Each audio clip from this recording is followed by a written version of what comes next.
opening and how I've used openers or sales coordinators to build my businesses for inside sales. They can also work for outside sales if you need an appointment setter and things like that. But I actually have a book called The Opener Effect. So I have a book called The Opener Effect, both on Apple iBooks and the Amazon Marketplace. So you can go check that out. It's called The Opener Effect if you want to read.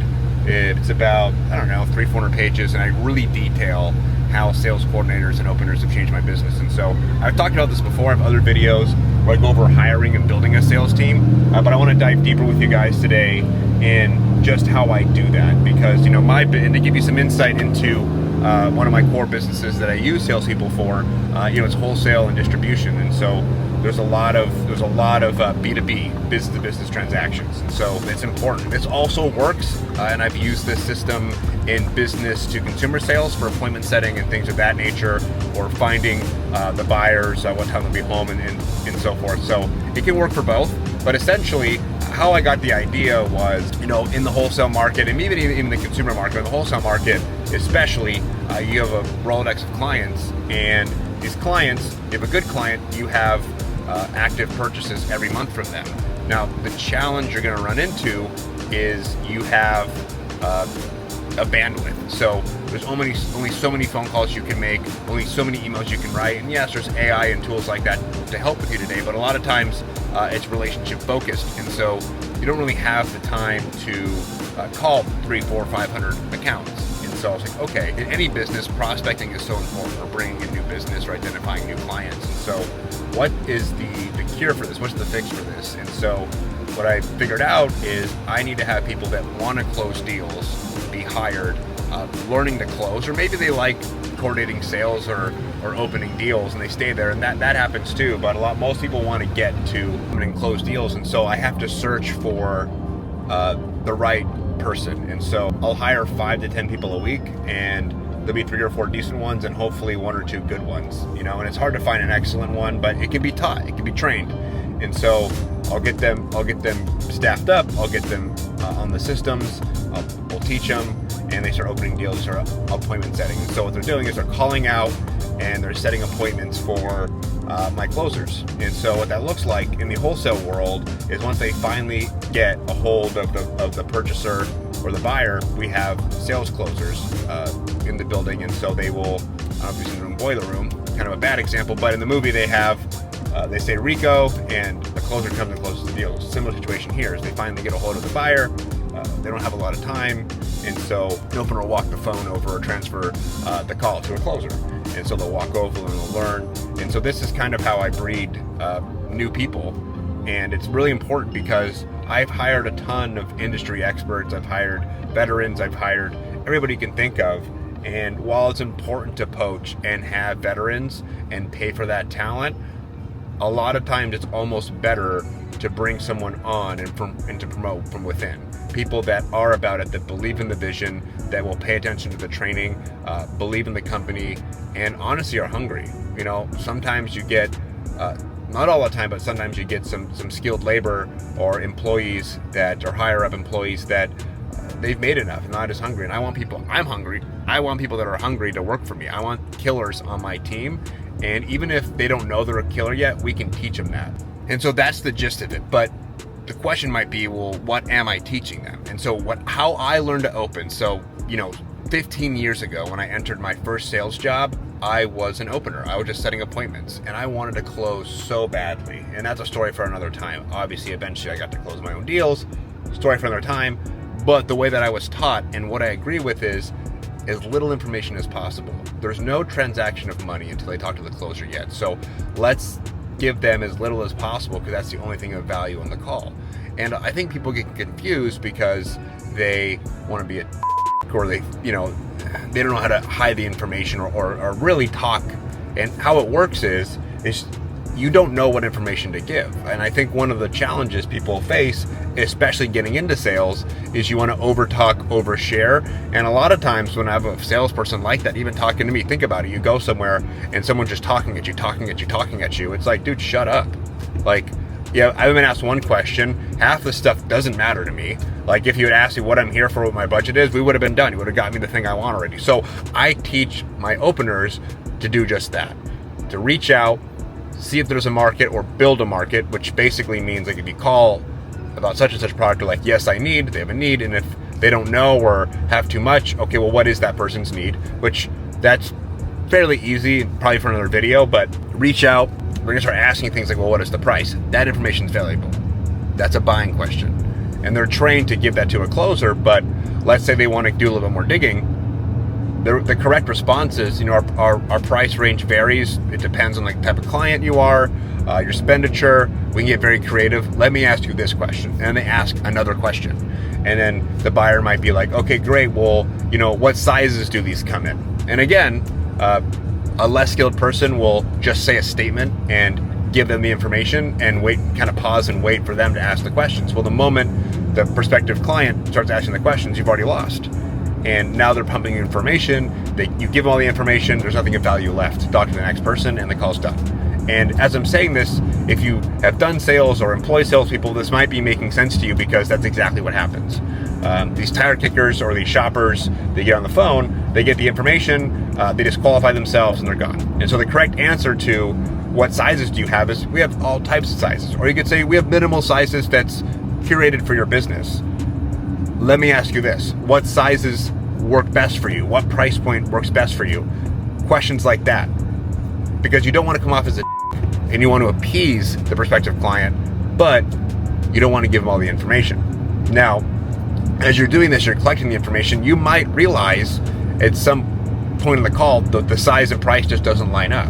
And it's up to you as an employer or salesperson or even an OPER to realize, like, okay, this may not work for this person, and have that conversation of, we have such and such sizes and the price points do vary, but would you be interested in something like X? That's how you do honest and good business. You don't want to cram something down someone's throat they don't want. Now, we're specifically talking about openers, so their job isn't specifically to sell. It's to find information to make sure they're qualified and this product can actually work for this person in their channel.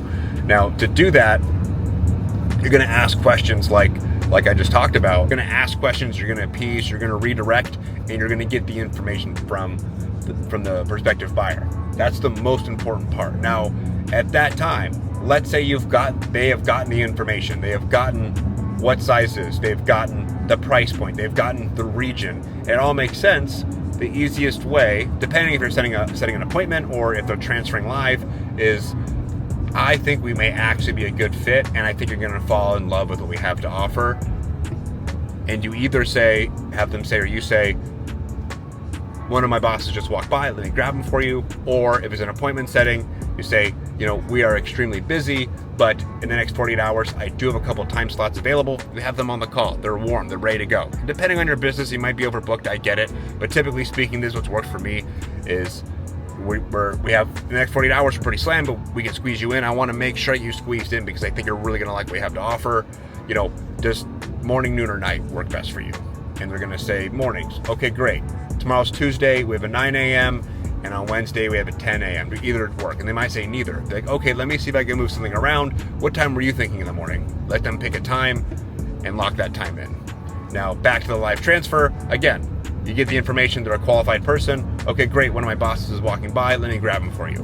Because if you give these people an option, myself included, what are we trained? And I teach my salespeople this. What am I trained to do? If I walk into a Best Buy or an electronics store and someone says, can I help you? I say no. It's what society has trained me to do. You're gonna sell me, so unconsciously, I automatically say no. And so when you're going to transfer them or set an appointment, you wanna use an assumptive type of close. You want to use alternative advances, giving them a couple options or assuming they want to go forward. My boss is walking by, let me grab him real quick. He's going to get you the information we need. Instead of saying, can I transfer you? It sounds bad. They're going to say no. I would say no. And they're not going to be able to hear the product or service that you offer. Other important thing, and this might be one of the most important, and I drill this into my sales guys and girls' heads almost every day, is America, we are capitalists. We're innovative. We're consumer driven, and so most industries, you're gonna have a lot of people competing for business. So what does that mean? That means you can expect at a minimum a couple all the way up to a few dozen people calling the same leads, maybe the same day or same week. You can expect that. So what does that mean? That means when you get on the phone, your tonality, how you sound, being an expert, being influential, sounding good, sounding professional. These are all things that are very important. We don't hire people to read. I don't hire people to read from a script. I will give you training wheels. I will teach you. I will show you what to say, but you have to make it your own, and it has to be fluid, and you have to use voice inflection, because I have to imagine that if someone's calling a client from any other company and they're not into it, it can sound like, hello, this is Chris. I'm with so-and-so. Bro, you're not going to be remembered. No one's going to remember you. You have to grab their attention in the first 5 seconds. Hey, this is Chris. I'm with such and such company. How you doing today? Boom. That's one way. Let's say you already have the client's name. Hey, Chris. Unconsciously, and it's happened to me, I want to say, yes, who is this? Confirming who I am. It's little things like that in the first few seconds that will grab their attention, that will allow you to move forward on the call and be memorable. And people ask, like, well, Chris, how do I get past the gatekeeper? My openers, my appointment setters, they can get past the gatekeeper. It's simple. So many people, and I've gone back and forth with this for years, so many people will either mistreat or disregard the gatekeeper. And I've gone back and forth, so I'm guilty too. But what I've learned in my experience is we want the person in front of the buyer, the gatekeeper, whatever you want to call them, we want them to be our champion. We want them to love us. We want them to vouch for us. We want them to like us. And the only way, or one of the few ways that I've been able to get people to like me fast, is I'm honest, I'm authentic, and I make them laugh. Those are the ways. That is what I found out. If I can make you laugh, if you trust me and I'm authentic and I don't sound super salesy, I'm actually me, you might actually genuinely like me. And because of that, and I treat you with respect and I make you laugh and we have good conversation and I remember stuff about you, because of that, after a few touches, I can get through to the buyer.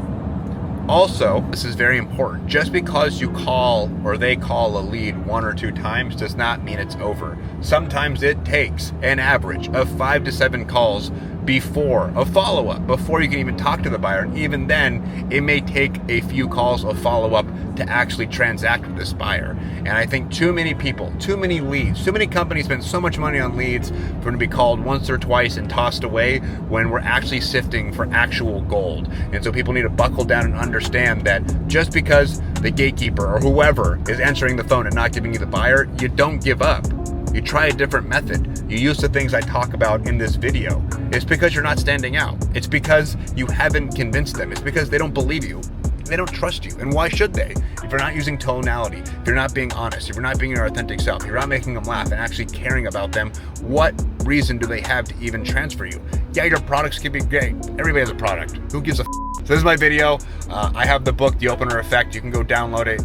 It's like $1, and you can read all about this. But that's how I've set up the openers in my businesses. Any business that has phone sales or in-person sales, this is generally speaking how I'm going to set it up.